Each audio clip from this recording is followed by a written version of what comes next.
Welcome everyone to the pop-up, the power of pop-ups, a rural business incubator tool. This is very important and exciting webinar for us here at New Growth and our Start Here Business Acceleration Network. Welcome, and I hope you will enjoy it. We will be sending out the presentation as well as a recording later. I am Patty Cantrell with New Growth. That's a community development corporation in rural Missouri. And we are working with partners across this region to build small businesses across the region. And I'm going to share some slides here about us and our partners. New Growth provides technical assistance for businesses, credit building, and micro-enterprise financing. We work with communities to build up entrepreneurship, but in technical assistance, our 15-county New Growth Women's Business Center provides business training, counseling for men and women in rural communities. Credit building is where we are working with partners and individuals to really get them bank ready, build up that credit score, and there are ways to work on building new credit while also addressing bad and older credit. Micro-enterprise financing, we are now an SBA micro-enterprise lender in this region, West Central Missouri, and we are providing loans $500 to $50,000 to banks, to entrepreneurs that are not able to get bank financing yet. And there's a lot of them that are too small, too new, or too ready, building their business to get a bank loan yet. And that's what we're doing, is building that pipeline of bankable businesses through technical assistance, credit building, and micro-enterprise financing. The Start Here network is our partner, is a whole bunch of partners in our region. We're pulling together to make sure no rural entrepreneur is left behind. And together we are referring businesses and adding resources. And this webinar series is an opportunity to reach out with you and help build resources and knowledge that you all have as community leaders and businesses to also support entrepreneurs across the region in our rural communities. We really are, our mission is to build a robust ecosystem of entrepreneurial support. And I'm going to put a link in the chat because we're actually also wanting to survey people in our communities about resources you have for entrepreneurs and how you might be engaged in entrepreneur building. And we'd like to hear from you, and with that survey, start building our network even further.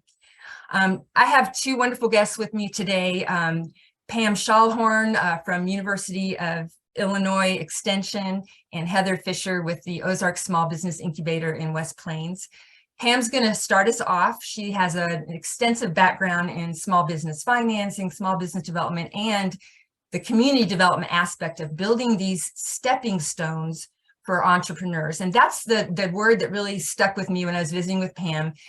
We have so many businesses that can end up in those storefronts, can end up opening locations and growing, but those stepping stones are really important for them. And this pop-up market idea is one that's really helping. We'll go to Pam, and then I'll introduce Heather a little more, and we'll hear from her. And then I'll stop sharing and let you share, Pam.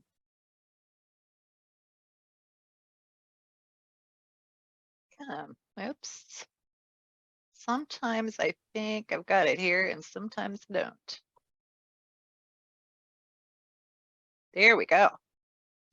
Well, hello, everyone. I just want to let you know, I was telling our hosts before we got going here that I spent a lot of time in Missouri in the late 80s and most of the 90s. My mother and stepfather retired down there, so I am familiar with Missouri. I've attended a couple conferences over the last 3-4 years in Missouri. I work closely with the University of Missouri's Extension people. I've interacted with them several times over the last few years. So I do know a little bit about Missouri, but all the examples I'll be giving you today are from Illinois.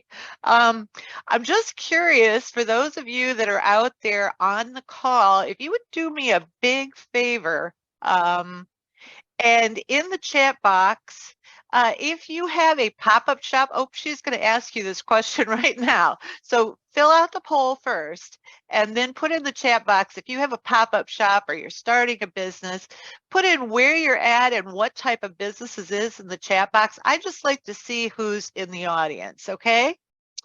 All right, now I'm going to put this down and we're going to get started.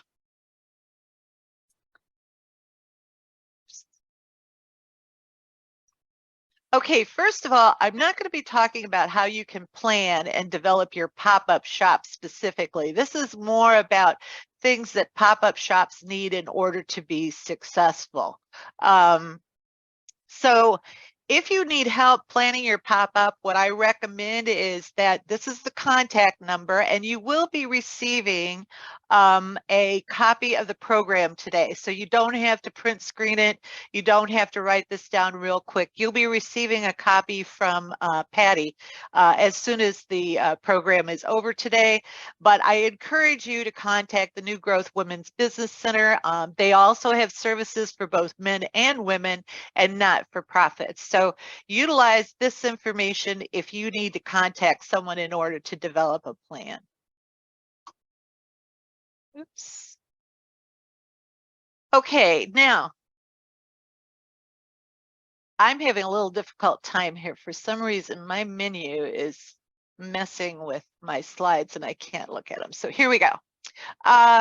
What makes an entrepreneurial community? Well, an entrepreneurial community, it's about culture. And I've seen a lot of communities become entrepreneurial communities. It's a very exciting thing. It's about people, it's about buyers and sellers. It's easy entry and access to markets. And it's assisting small businesses to develop and grow with as little red tape as possible. We need more entrepreneurial communities. We need more entrepreneurial culture in the U.S. as a whole, and certainly in Missouri and Illinois, and certainly in rural communities. Now, what I'm going to talk about today, the pop-up shop concept, I started using 12 years ago here in Rockford, Illinois, where I'm currently living at, when I helped start the Rockford City Market and also developed ordinances for the city in order to create festival zones. Now, then I went to work for the University of Illinois Extension and moved to Mount Vernon, Illinois. And I was wondering, is this possible to take this concept from Rockford with pop-ups and pop-up events and put it into a rural setting? Would it translate? And it did. It has happily. And I'm going to talk more about this in a few minutes. Okay, first of all, the power of pop-ups to build and promote small businesses. This is the first power, and this is the best thing. When she was talking about stepping stones, this is something that I saw was missing up in Rockford, and I've seen it missing, I mean, everywhere. It doesn't matter what size community it is. How do you develop a business if you don't have a whole lot of money? So the pop-up shop concept gives you the opportunity to start your business for a much lower startup cost, maybe $5,000, $10,000 to start a pop-up shop, or less, maybe a little more, but it can cost you $150,000 to $300,000 just to do a build out in a storefront for a basic restaurant. So this is huge.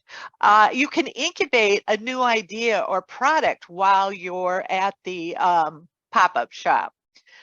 When you're using the pop-up shop. You can build your brand awareness in a customer base, and you can connect with customers offline. For those of you who are selling online, to get people to that online site, I've seen a lot of businesses use pop-ups in order to be able to do that.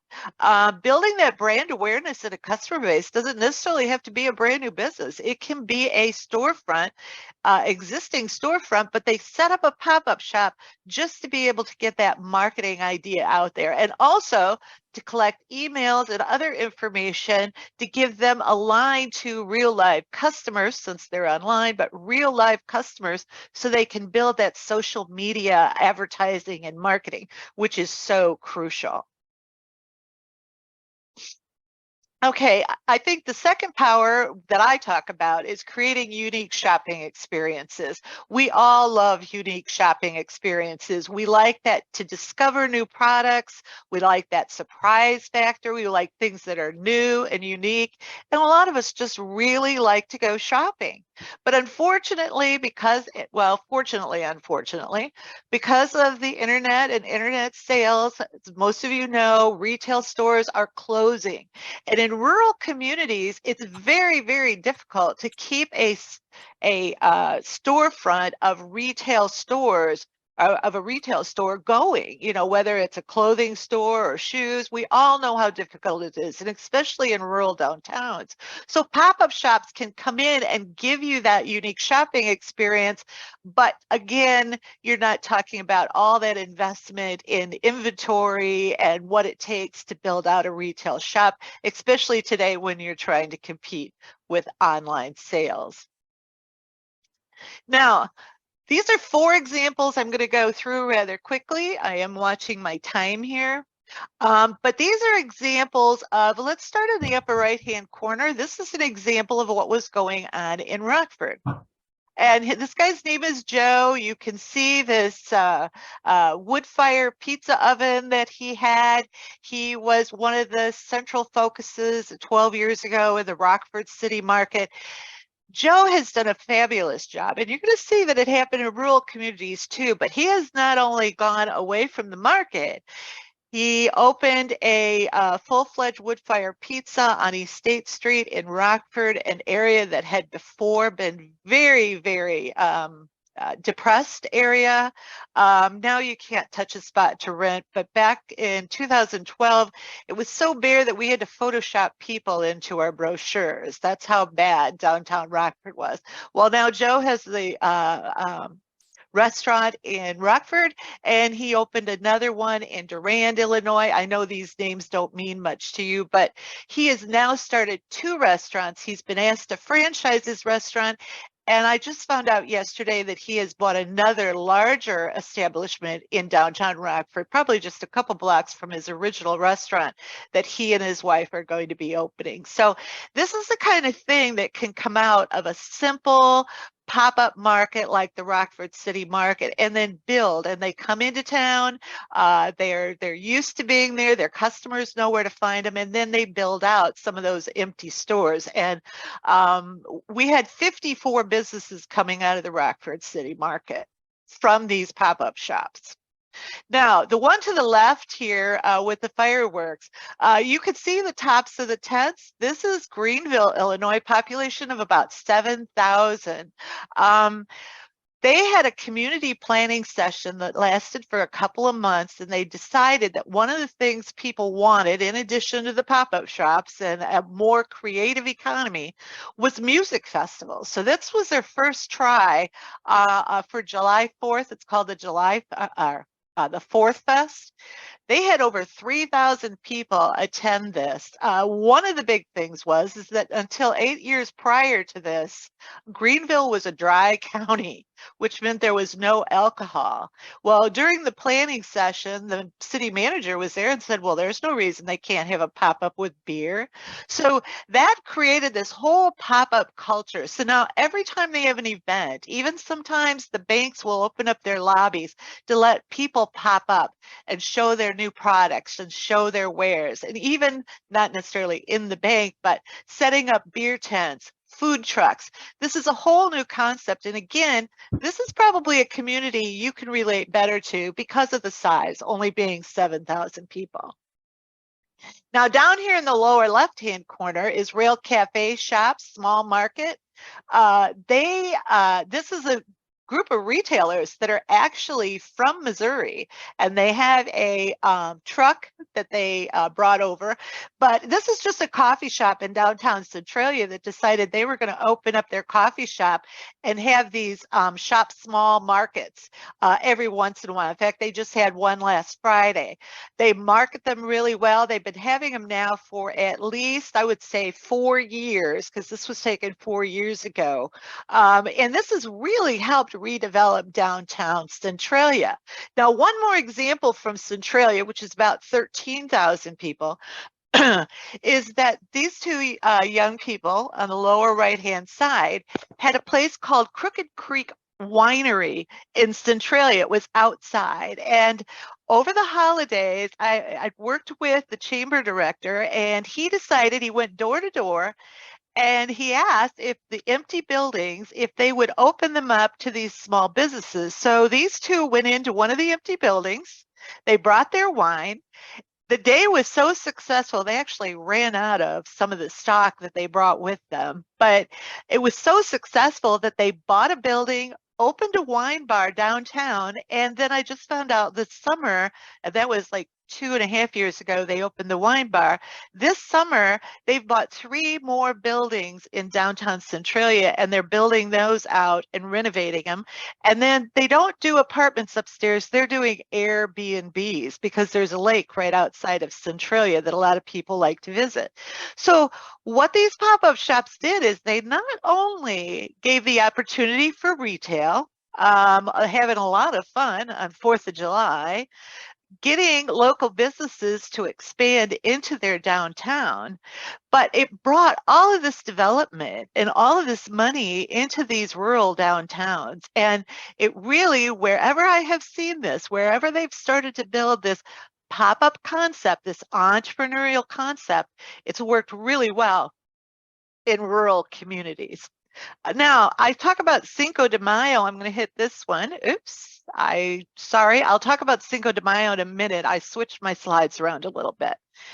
The last power that pop-ups have is to build equity into entrepreneurial ecosystems. And this is really important for women-owned businesses, those people that have disabilities, minorities, and others that have a difficult time starting businesses. Pop-ups really work.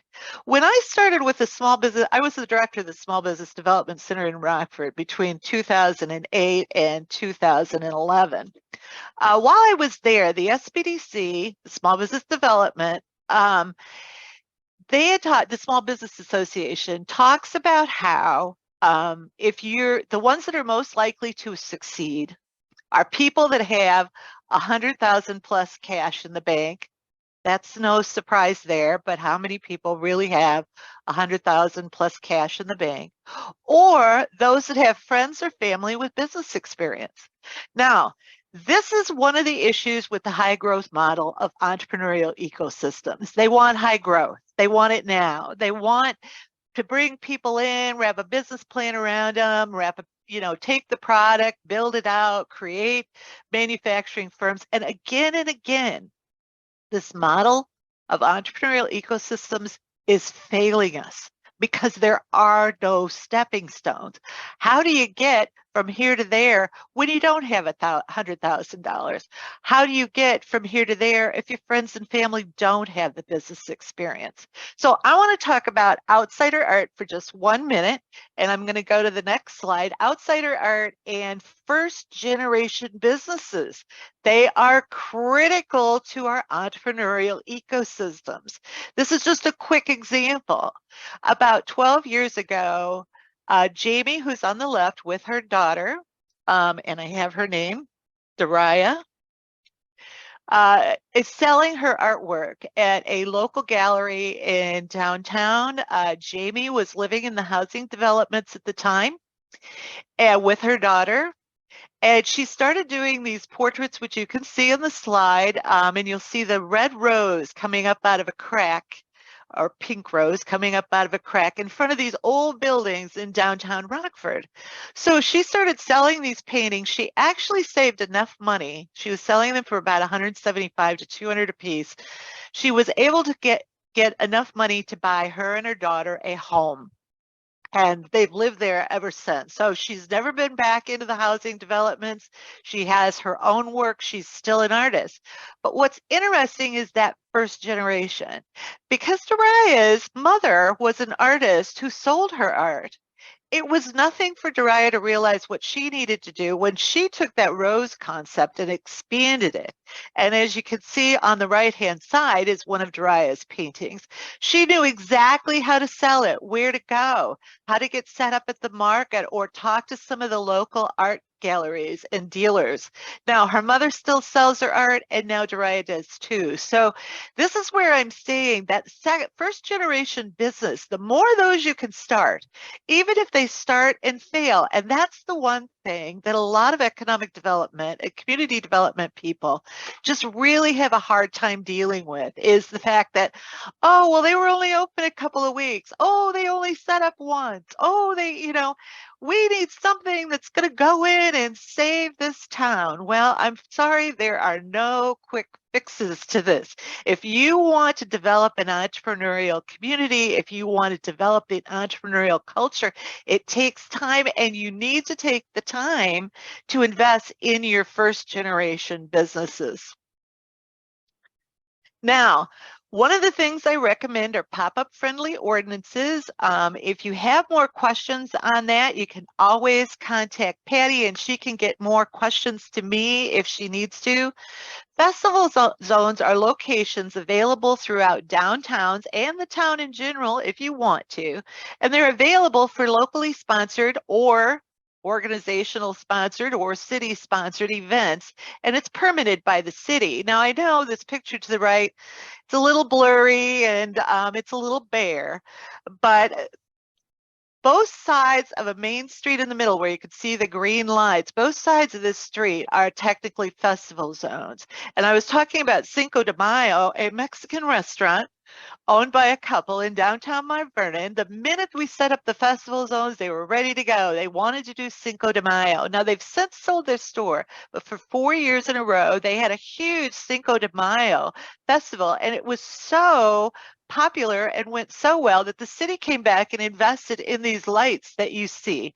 So now these all the festival zones in Mount Vernon, there's about 5 of them, are designated by these lights crossing the street that can then be lit for those festivals. This is great because small communities, especially the city governments, just don't have the money to spend to do all of these events and festivals. They don't have the manpower.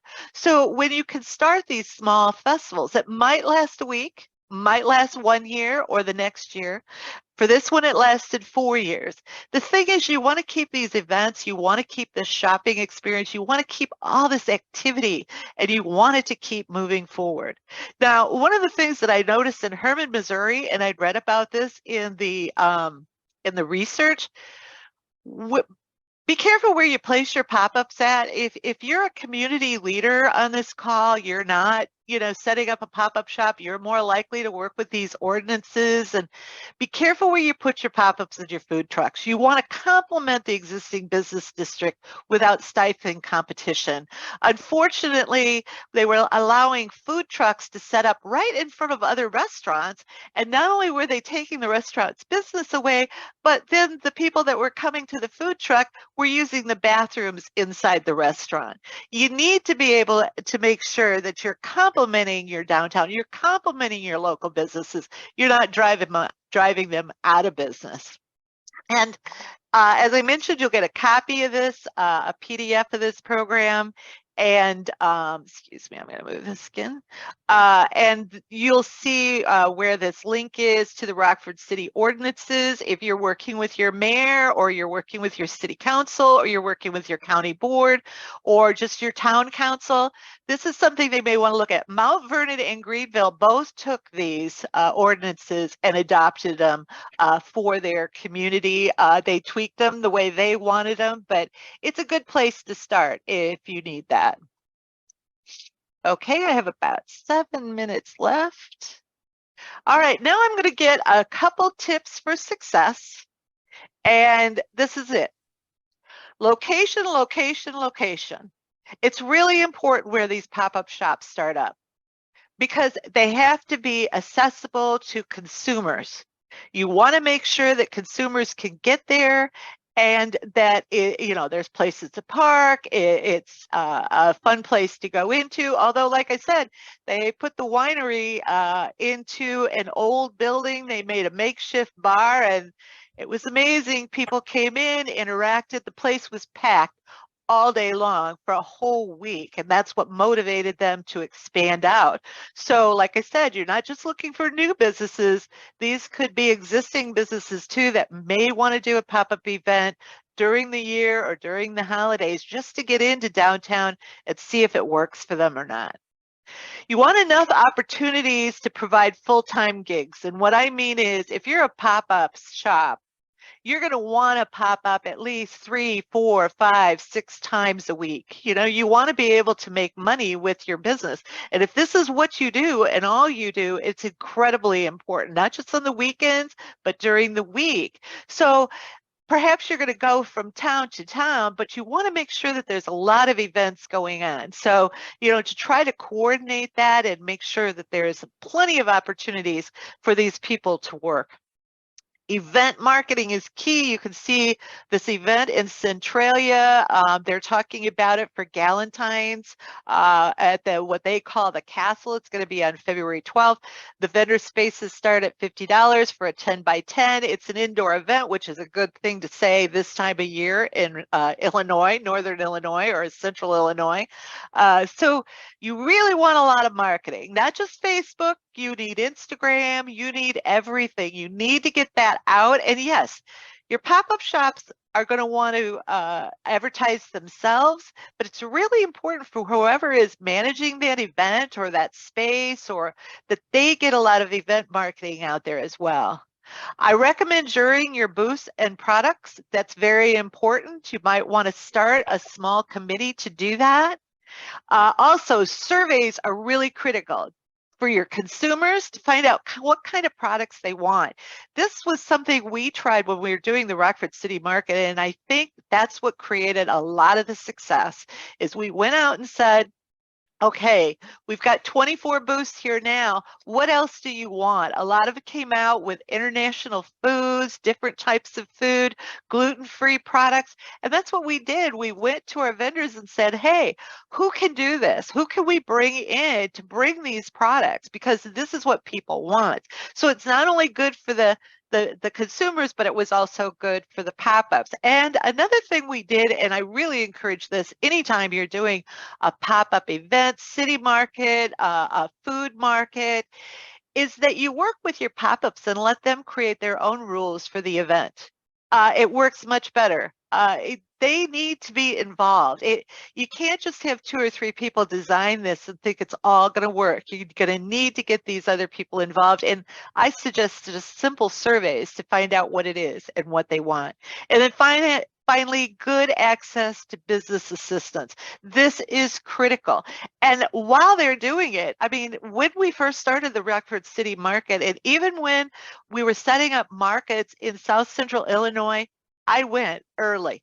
If the event was from 3 to 7, I was there at 3 o'clock.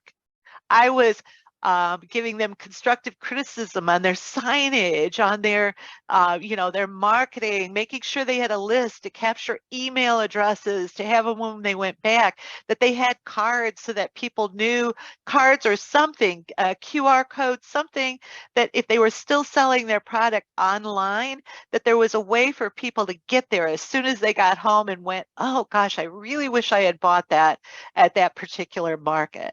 So these are all things, they're tips for success. There's a lot more. We could go on forever, but I've run out of time. So what I am going to do is I am going to stop sharing. This is my email address if for any reason you want to contact me, but otherwise you can always go through Patty at New Growth. Since you're in Missouri, that is what I'd recommend, is contacting her, or and Patty, I think you may have some more information on this, but right now I'm going to stop sharing. Okay, and thank you, Pam. That was great. We do have time for questions and answers. We're going to have a discussion, so we'll be able to hear more from Pam and visit with her about things you want to know more about. And do put those questions in the chat. You did mention business assistance, and I just want to repeat that our partners in the Start Here Business Acceleration Network are all about helping entrepreneurs get the resource they need. So the New Growth Women's Business Center, our Small Business Development Center partners, our economic development organizations in the region, we all work as a team. And so there are those resources for you. And then again, as Pam mentioned, we can also help you think through starting a pop-up shop, right? As a nonprofit or, you know, as an organization. So this is something that you have resources to move ahead. Now I want to introduce Heather Fisher with the Ozarks Small Business Incubator. She's the Chief Executive Officer there. They've been around for about 10 years, doing incredible work, mentoring small businesses, and also microfinancing work with small businesses. And the most recent thing they've done is open a pop-up shop in downtown West Plains. So I'm going to hand it over to Heather and show some slides. Great, glad to be here. And it's always great to learn from Pam. And so I thought I'd just share a little bit about our experience with the pop-up. As Patty mentioned, we are a small business incubator. So we're a large facility. We have 21 offices in our facility. We're 2 stories, and we have 4 storefront spaces. And last year we decided, why don't we, as Pam mentioned, why don't we make it easier for people that want to try a retail business or a service business? And so we thought we would take a space that we had. It's about 250 square feet. We had it renovated and new carpet, new paint, and basically made a white box space for small businesses. And we did some marketing. I think Patty's got a slide she can advance there, and that shows some of the marketing we did around this. Our staff member, Autumn, who's on the call, created this and really created kind of fun, innovative space for small businesses.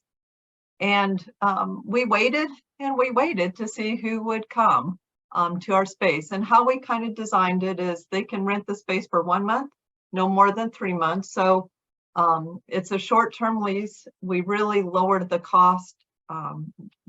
Typically, it would be about $500 to $600 a month if somebody came in long-term. And so we'll lease that for $125, and really just wanted to provide that way, as Pam mentioned, where someone could test the market, recruit a new customer base, and try something for a first time. And so what surprised us in our pop-up, and there you see it, is that our first tenant was actually a farmer's market. And looking back now, I think they're a perfect customer. Obviously, the farmer's market, like in many small towns, they meet once to twice a week in an outside setting. Of course, during the winter months, that makes it a little bit challenging. But they're still producing or baking or making products and wanted to try a retail space. They've toyed with the idea for years of having a permanent location. And so this pop-up space here inside our facility really gives them the option to test that, to see what the community response would be. And what they found is that they've had a tremendous response. So within this space here, you'll see that we have everything from people selling soaps. The refrigerator has Brassfield Farms, different meats. In the refrigerator, we'll have grab and go meals, Indian meals, and some other homemade meals, microgreens, eggs, and somebody else is selling plants out of the space. And so from the local farmers market that has about 40 different vendors, we have 10 of them using the space for 3 months. And so they're sharing that $125 fee, and then we do charge a little bit of a surcharge for the refrigerators. But what it's allowed them to really see is that there is probably a market for a permanent location for a farmer's market, and it's got them very excited, exploring opportunities in the community.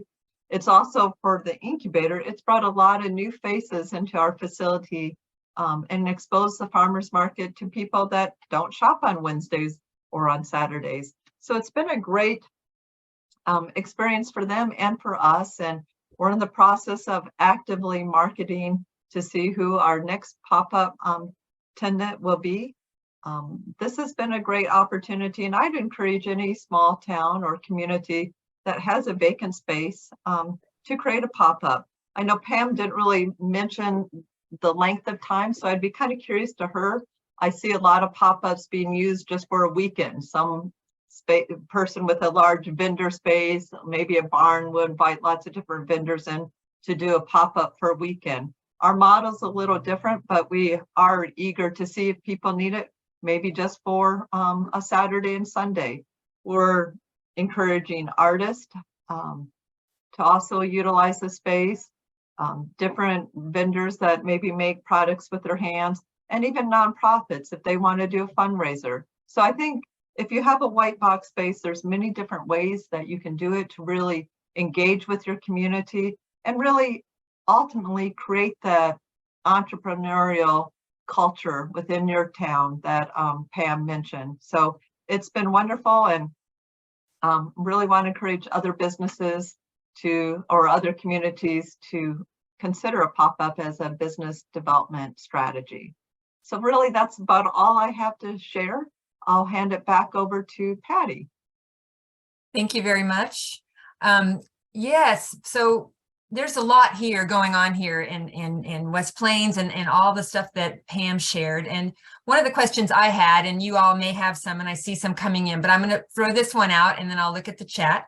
But you mentioned pop-up shops, and those are the entrepreneurs themselves, but there's also operators of the pop-up shop. So can you explain, if a community, for example, sets up an ordinance, how people are creating these events for pop-up shops? I'm just explain those different actors, the community, The different actors the of the community. entrepreneurs, Okay. the pop-up shop creator. Mm-hmm. Well, traditionally, most of your events, like your farmers market and your, say, your annual Christmas parade, all of that was controlled and worked on by the cities and the communities. What these ordinances help with it's that next layer. It's existing businesses. For instance, in Rockford, the car dealership decided to move the cars out and let pop-up shops come in at the Christmas for a homemade Christmas. That's what they called it. It's all homemade items. There's others that, they'll have a storefront and say, okay, well, we'll co-biz. We'll just, they're maybe bringing someone in to sell their cookies or whatever. So what you're saying, Heather, as far as the time, how much time, that's the creative part of the pop-up concept, is that there's not like strict rules. This is something where you're sort of open, and if it works, well, then you try it again. Like, let's say, for instance, maybe your farmer's market will be there every winter for a couple winters till they can afford to buy a building. So they're going to take the 3 months in the wintertime. That happens every year.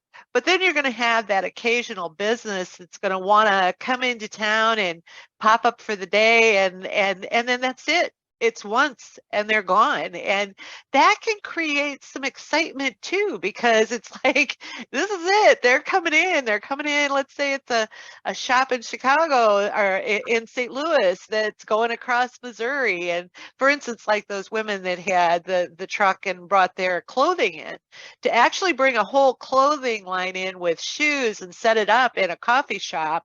Now, I do believe they come in every couple of months, but they could come in once and be gone. And so there is no real set amount. The ordinances, what they're for is just to say, okay, one, here are the festival zones where you can go. This is where you can set your porta potties.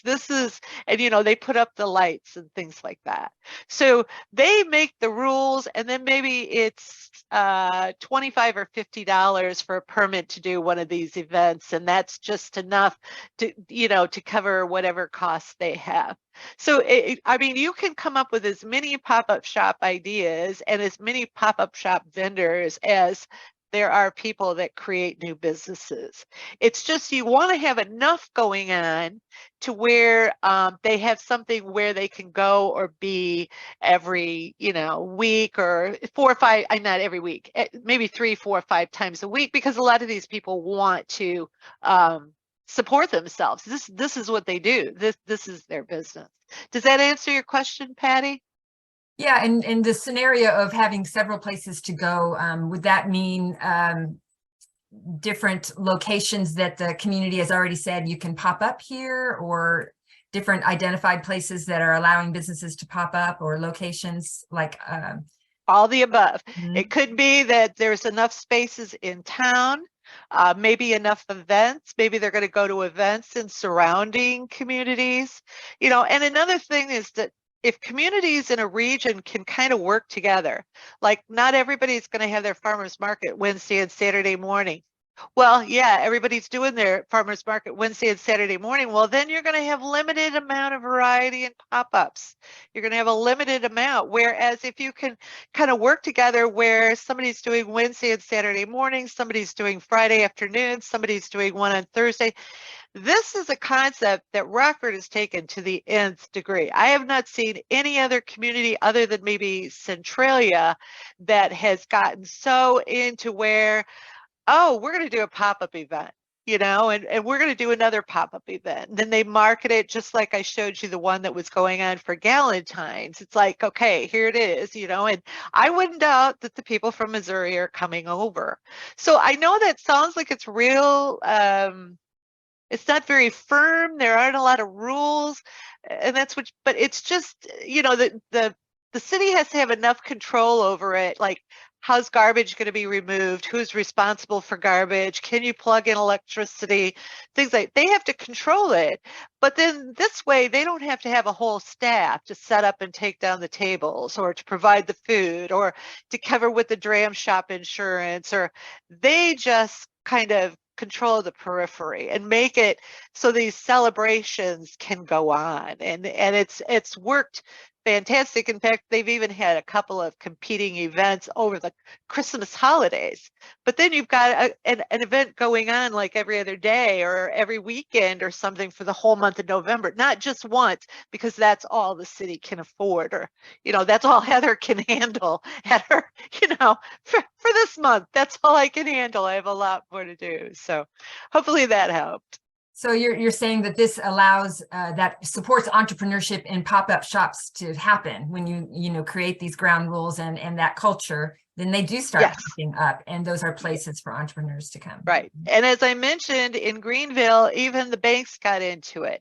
The storefronts that were empty, they opened them up so that people could put their art in the windows, or they just put backdrops on them, and that was a place where you could kind of sell right out of there. There was a number to call or a QR code where you could actually buy something that was in the window. It was a great way to get rid of empty window space, have something going there, and give people an opportunity to sell their art or their product or their food. Yep. Thank you. And we have a question for Heather related to municipal ordinances. Were there any considerations for you in that? We did work with our local city, and because they were a farmer's market, they fall under the cottage industry. And so they do not have to, the sales tax, they already had a business license because of where they were operating. They already had a general liability policy, so they just added us to it. So since they were existing and had less barriers because of being a farmer's market and falling under that category, it was really easy for them to come in. Now, I think for a startup that maybe is brand new, we would require a business license, or require them to get a business license, general liability. They may need help learning to do sales tax, how to collect that, but that's the learning curve here. You want them to operate just like any other business, and really that's the support that being located as a pop-up inside an incubator, we're prepared to provide for them and help them walk through that. But somebody else asked me what else we provided to them. It was just the space. We did not provide any of the furniture or fixtures that you see in the space. It was really just that white box space. We did, mentoring is always free and available, and that technical assistance is here. We are doing actually a big ribbon cutting with the chamber tomorrow, and and we do a lot of marketing for them of their pop-up. So that's another thing that we're providing. Another question is around, you mentioned jurying pop-ups, and that is kind of setting some standards, and that's kind of related to how this would be different from any craft fair or a thing like that. What's the difference, and how do you make it really this retail stepping stone? Yeah, and you know, sometimes it's a good idea if you could create sort of a jury committee. Um, we originally, when we created the Rockford City Market 12 years ago, and a lot of the things we did, the surveys and things like that, but when you're talking about jurying, we just had a committee of about, and we decided even the two men that were on the committee were kind of like, we're going to back off because we have a feeling, because we knew our target market. Okay, we ran it like a business. That's what we were doing. It was an incubator without walls. We had 23% unemployment. We knew we were going to have people that were going to want to come into this market, and we were landlocked at first to where we were down by the river, but there were only about 24. But we wanted to make sure that one, their booth looked correct. So we had our jury committee. It was about, I think there were 5 or 6 of us on the original steering committee, very small. But one, we required that they give us photographs of what their booth was going to look like. We wanted to see what it was going to look like. In fact, I've actually later on developed workshops, and I'd really recommend you doing the same thing, that are just to tell people how to develop that booth. And there's a lot of research out there, a lot of suggestions out there how to do it. But how do they, you know, signage, we didn't want any handmade signs. We even forced people to take them down, although some of them on chalkboards, you know, where they write like in front of a cafe or a coffee shop, where they're okay. But we had some really horrible signs. You have to be really careful.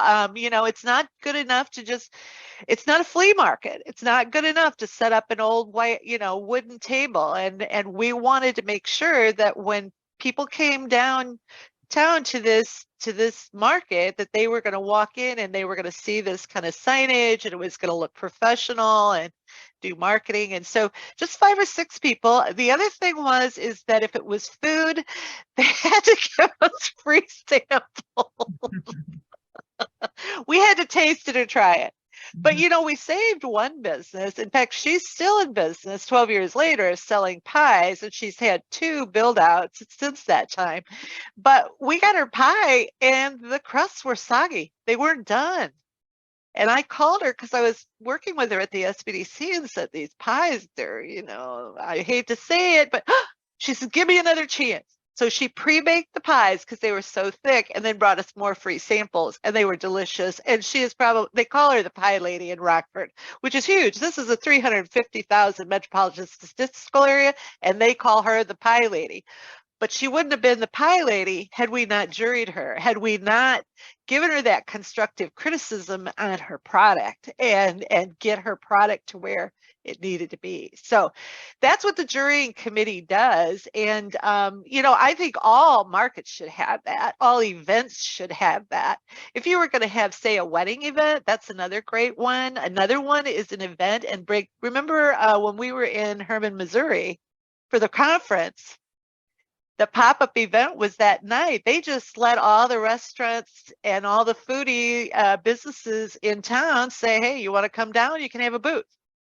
And then, of course, we had everyone from the conference, and it was wonderful. Of course, there were so many distilleries and wineries and, you know, but all these samples of food. We didn't even have to go out to dinner. There was so much food. So, but it was impromptu, and it may never happen again. They might do it with the next conference and they might not. So, but jurying is critical. You've got to have a jury committee. And it doesn't necessarily have to be with the city. Maybe it's something New Growth puts on, or the Women's Business Center, you know, sets up. But you need to make sure that they're juried as well. Could you comment on how this could help events in our small towns? You know, our communities really work hard to put on events, and so they're really have a lot going on already. And like you said, this is a way to maybe help get things going that they don't have to do, but can it also combine well, you know, without them having to take on more work?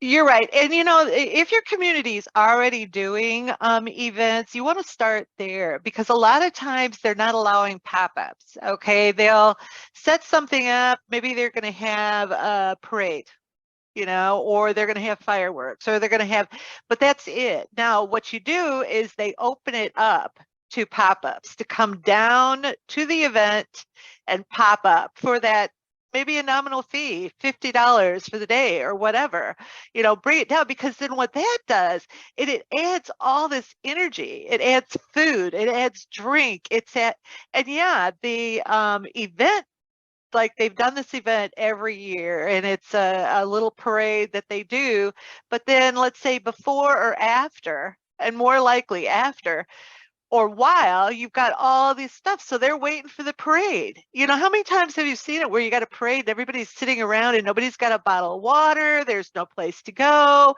A lot of the businesses in town are shut down now. Whereas, okay, now you've got bottled water, you've got pop and Pepsi, you've got barbecue, you've got tacos at this end, whoa, okay, so you've taken this event that the city's been doing for 75 years and you've just made it into an event, and it really creates that kind of energy. I was working with a consultant in Mount Vernon that they'd hired before I got there that talked about how small communities, if you really want to have a vibrant downtown, you need to have about 200 event days a year. Well, how do you get 200? I mean, most communities would be going, we can barely afford, our community development person can barely afford the time to do one a year or two a year, and this way you're getting it out, like the restaurant that sets up Cinco de Mayo, the banks that decide they'll open up their lobbies for artists to come in and put up, the wine and art walk that's being put together by the galleries, not the city. Again, the city wants to, I'm sure, cities like to control, they have ordinances and who's going to pick up the garbage. But from there, let these pop-up shops just help create this vibrancy, this energy, and everybody loves food. And then if you can have things like jewelry, and by the way, I have seen men too with pop-up shops, leather goods for guns and knives. Probably would go over well in the Ozarks. Okay, they love it. It's like there's all sorts of things that you can set up, but it's just bringing that down there and just enhancing the events. And it can be something as simple as, I've seen it where the people that are in your farmer's market might want to just pop up in a parking lot someday on a Saturday. If that's near a festival zone or in a festival zone, they're just going to pop up every Saturday and be there. Or maybe the gentleman who works all winter making these, leather goods for guns and knives, that they can pop up in that event. So it's so flexible. I know it may seem a little overwhelming, but once you get the hang of it, once you start inviting these businesses, and then the businesses are ready, they're used to it. It's just, don't outprice them. I mean, that the Rockford City Market unfortunately started to get so expensive, because it became so popular. And of course, now you can't even, it used to be 1 out of every 7 buildings had something in it. We had dead raccoons and pigeons. I mean, they called it Gotham City when I got back. That's how bad downtown was. Now you can't rent a space down there. So it's become more expensive. But I think you got a ways to go. But that's one thing, is just try to keep those rates affordable, because your intent isn't to make money, maybe break even. Your intent is to allow that business to develop. And then you've got, if you don't have a business that's going to build out, you may have that first generation business who's going to help their son or daughter either take over that pop-up and build it out, or they're going to have those business skills to build something of their own in the future. Thank you. That's a rallying cry. And I just kind of wanted to summarize, again, we'll be getting the recording and the presentation. You've talked a little bit about providing the framework to allow these pop-ups to pop up, right? Like with zoning and different things like that, and to be creative in terms of where and how. There may be business partners like banks that want to get in on the game, and it really does point to building this entrepreneurial culture. Like, how can we do this? And again, it seems like just understanding that this stepping stone can lead to big things for the town and the businesses. That's kind of where you started your presentation, is like what this can lead to by creating these opportunities. But the jury thing is a really good point, right? It's about bringing people to town for, an actual retail shopping experience, right. professional. Yep. And that's kind of back to Heather. When you set up your shop, you have a business license, you require them to do certain things, but you also assist them. And again, back here, New Growth and our partners through the Start Here Business Acceleration Network can work with the businesses and help them out, as well as people organizing the pop-up shops. Any last comments or questions? There's actually one more question on here I saw. Good. Pam, would you be willing to provide the jury and criteria with the slides? I could talk to you a little bit more about that, after the program, Patty. But the other one was, did the committee help with pricing? We did not help with pricing, but I'm going to tell you, I have taught entrepreneurs for a lot of time now, and there's two ways I talk about pricing. One is to do a pricing analysis, and that is to literally, and I did this with a lot of the bakers, including the pie lady, is that you take a time to make your French chocolate cookies. And you calculate how much flour goes in, how much sugar goes in, how much chocolate goes in, how many hours it takes you to make, say, 4 dozen cookies, and then you divide by the 4 dozen. And I make sure that they're charging $18 to $25 an hour for themselves, at least a minimum of that, if not more, so that they can make sure that they're going to make a profit. That's one way to price. The other way to price is to go into the stores, see what the prices are, and price competitively. I do this with a lot of jewelry artists, because sometimes with the first piece, they'll spend a long time on it. And so they may go in and say, okay, a similar necklace at Macy's costs $45. So I'm going to charge $35 or $40. That's a way to price it to the market. It's not the best way because you don't know if you're making any money or not. But like I said, with jewelry artists making their first piece, if they're going to make another 100, they can find that economy of scale. But that first piece may take them 5-10 hours. And if they tried to charge $20 an hour for that, it would just be way overpriced. So those are my two favorite ways to price as a experienced entrepreneurial business consultant. That's my two suggestions. Thank you, Pam. Did we have any think other questions? I couldn't see those for some reason, but actually, they're not in the chat. They're in the Q&A. oh, they're putting them in the Q&A. Thank you very much for putting them in there. Yeah. I think the only thing, it seems to me, that if you are in a community and have a vacant space, that's an opportunity. And so don't look at that as a deficit. There's nothing happening. Do a pop-up. Have the local school kids, the FBLA, maybe they want to even come in for a weekend and do a pop-up. They're learning entrepreneurism in school, so give them the space to have a little business. Absolutely. Absolutely. So yes. It can be as robust as you want it to be. I didn't even realize it, but we do a pop-up annually. We have a Business Women's Expo, and so where we allow vendors, we have about 40 vendors throughout our building because we have a large space, lots of hallways, some empty conference rooms. And last time we had it, we had 150 people attend that event, and lots of people. Thank you for having this. I didn't even know these businesses existed, so it's a great exposure. And that was just a one-day event, but in a sense it really was a pop-up, which sounds much cooler than a Businesswoman's Expo. So maybe we need to rebrand it. Do you have food pop-ups there too? No, well, those are some of the vendors that we have. So I think we need.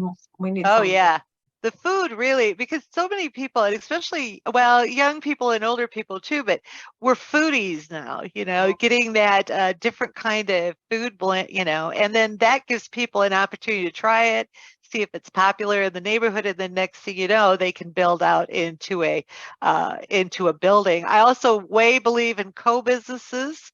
I've seen people that have started build outs and then had a internet shopping in the back where they stored all their materials, and then they used the post office to mail all their things. There's so many ways, creative ways to start a business for low cost.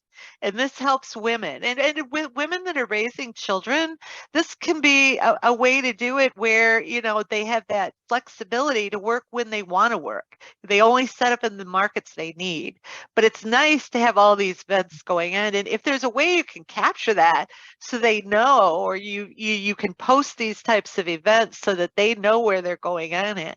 But after a while, they're going to get used to it. They also know which events are best, where they make the most money at. But, you know, it's just, and it creates this shopping experience that rural communities can't offer anymore. I mean, larger cities can't either. The malls are going out right now because of internet, you know, internet sales.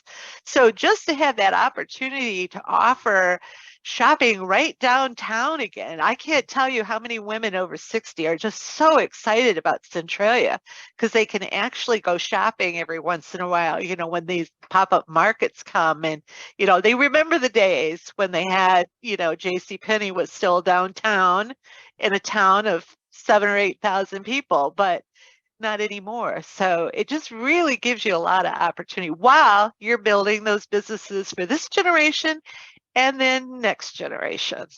So thank you for letting me come on and speak today. I really enjoyed this. So it's a pleasure. It's always so great to hear your experience and also your enthusiasm, and also yours, Heather. You know, you guys are really supporting those entrepreneurs and creating these spaces. And that's why we wanted to share this. And I just want to give everyone a heads up. I'm going to show a slide here, but New Growth and the Start Here Business Acceleration Network will be putting on these community and economic development webinars every other month.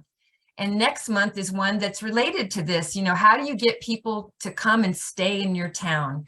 It's called The Welcome Wagon Works. How really making an effort to make new people or people who are coming back to your town welcome is really important to capture those people that are returning or moving to small towns. And creating pop-ups and a shopping experience is another big part of that. So that's the theme of this webinar series. You can find them all at newgrowthmo.org. You can register now for this one coming up. And again, thank you all. We will be sending a copy of the PowerPoint presentation today, but then we have a recording coming out very soon. And I will add some information about the juried requirements that Pam's going to help us pull together on that. Yeah, you just give me a call, or let's stay on for a few minutes after this, if that's okay with you. Okay, thank you. Okay. Thanks, everybody. We'll be in touch with information, and we look to see you in April.